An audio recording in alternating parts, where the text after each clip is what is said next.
So you're saying my personality is somewhere over here? A study out some years back still ranks high in research when it says that there is no evidence to suggest that one specific form of psychotherapy is more effective than another for borderline personality disorder. So let's find out all about it. Borderline personality disorder, or BPD, is a mental health condition that is showing unstable emotions.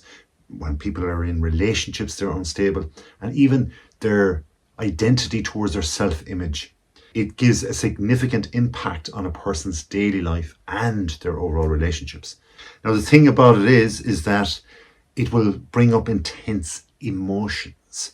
Now, if we push that aside for a second and look at what the greatest leaders of all time are, the greatest, say, religious leaders of all time, not just the human leaders, there's no huge intensity. In fact, offhand, I can only think of, say, Jurgen Klopp, who is the ex-Liverpool soccer manager in England. And he was just ranting, raving all the time. He was excitable.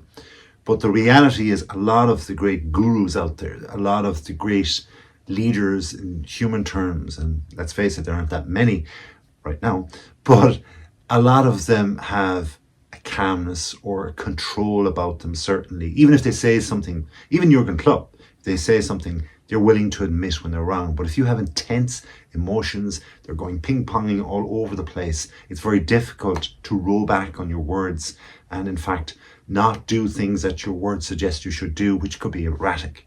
Now, people with borderline personality disorder often experience intense and rapidly changing emotions that can be triggered by seemingly small things. So the smaller the things means the bigger the reaction. Therefore, if things get a little bit bigger, the reaction gets bigger as well. And if things are huge, disaster, pressure all around on people, and you're the person in charge and you borderline disorder, well, you know what that happens. It's massive. Then people may have a fear of abandonment too. Now, a common fear, we all have fears, like we all want to be wanted. That's normal. If we're in a family at home with our parents love us, we come to adulthood, we want independence for a little while, and suddenly we seek a partner. To be abandoned, and to be left, to be broken up with, to be discarded, nobody likes that. That's quite credible to believe for everybody. But the reality is, for those with borderline personality disorder, their fear is very deep-rooted, because a common fear of being abandoned or rejected can lead to clinginess on their part in their next friendships or their next relationships.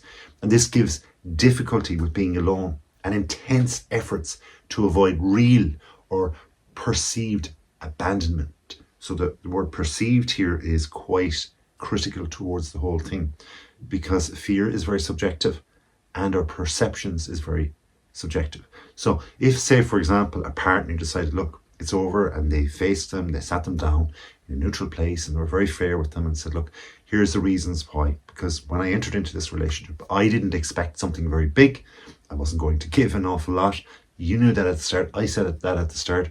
And I just don't think we're suited because of X, Y, and Z. Plus, I'm moving away with my job and I don't think long distance will work. It never worked for me before. If you give logical, fair reasons like those are, and you do it in a fair, calm manner, it's the perception of how a person rejects, and they can go off and tell their friends and all those around them that, look, they were so ugly the way they did it, they just text me, they never met me in public, and it could be a lie, right? So the different parts of the personality can take over, and it might be the perception that skews that intense emotion. Then they can have unstable relationships. Guess what? Of course, it's difficult to be consistent and have stability in relationships if you have all of this that, as aforementioned, going on.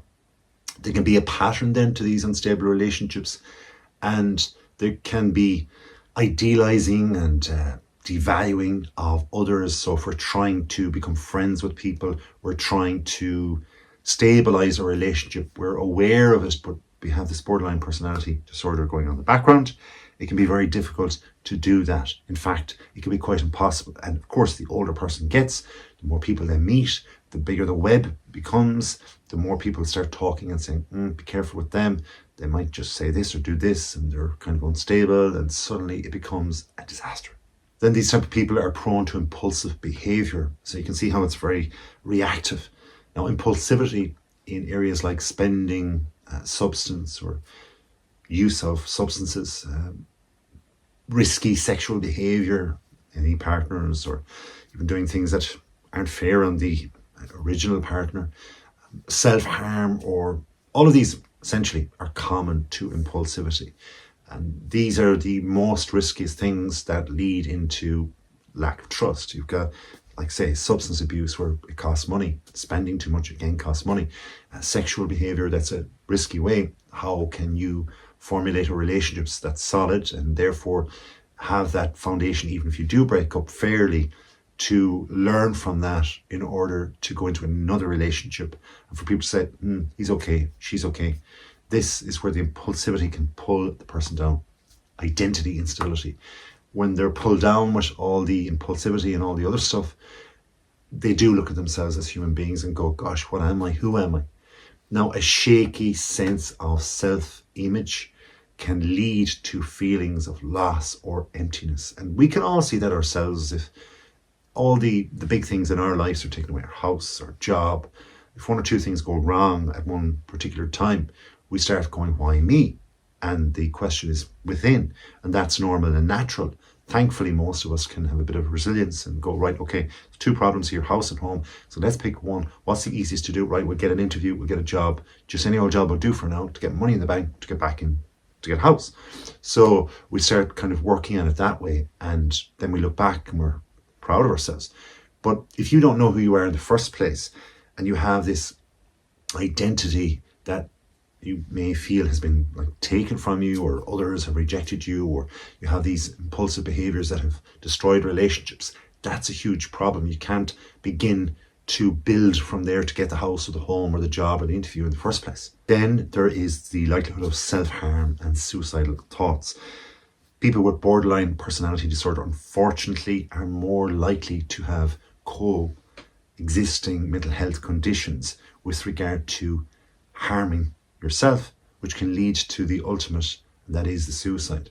Self-harm or suicidal ideation are not healthy things. Please go to a medical doctor if indeed you're watching this video and you wonder why are you thinking certain ways. Please also, if you are worried about somebody, do the same. Suicidal attempts can be possible, these type of people, and they're common with regard to their intense emotional pain. Again, going back to the word perception of how they feel. They can have mood swings, and rapid mood swings, in fact, which are triggered by external events, even pressures that are going on.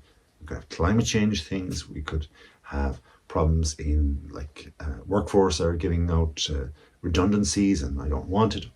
External things that you cannot control, but they waver your mood. Now, everybody would be peeved or put out by these kind of things, but they look at the communal of other people and know that they too are kind of having this feeling as well. So they kind of just get on with it to a certain extent. Now, people with mood swings like this can range from extreme happiness to profound sadness or even anger. And that's where self-harm and harm to others is possible as well. You can have chronic feelings of emptiness, and that's linked back in with the identity thing, because when we have that identity thing, the persistent feeling of struggling and time and energy and everything to fill, because who am I at the end of the day? Then there can be paranoia or disassociation, and if you have paranoid thoughts, it's distorting what reality has given you in the first place, and other people around you may see it, you don't, and then you go with your version of events, and that's where all of the energy gets displayed in a very wrong way. So borderline personality disorder is a very important thing to look out for in yourself and in others. I hope this video has given you something with regard to that, and if it has, well, just from me to you, thank you very much, and please do watch more.